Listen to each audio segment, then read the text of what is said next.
Okay, in this other video, we're going to prove that 10 is equals to minus 10. How can we do that? If you take 10, it is equals to what? The square root of 100. But in this case, what is 100? 100 is equals to what? You can express 100 as minus 25 times what? Minus 4. And from here, you have this. Hence, you can separate each other and have what? The square root of minus 25 times the square root of minus 4. Hence, at this point, what are you going to have? I, because the square root of negative 1 is equals to what? I. Hence, we are going to have I here times what? 5. Here also, we are going to have what? I times what? 2. Hence, we are going to have what? I squared times 5 times 2. Hence, you are going to have what I squared is equals to what? From complex number, I squared is equals to negative 1. So from here, because if you square, you are going to have I squared. Hence, you are going to have what? 10 times I squared is negative 1. Hence, you are going to have negative 10 here.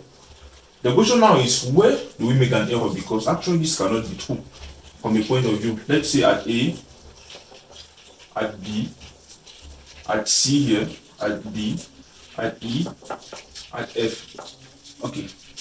Drop in the comment the point we made an error. Okay, from the point of view, look at this question, at this level,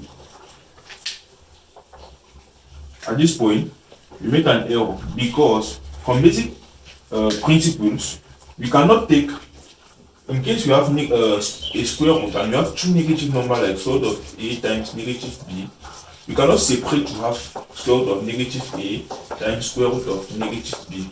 Instead, this is wrong. Instead, what we do at this point is that we first of all compute what is inside. You have the square root of what? Negative A dot negative B, that is equals to the square root of AB. That's actually what we have, not negative and negative and separate. That is where the error comes from. Hope you notice it. Thank you for watching the video. Bam, bam, bam.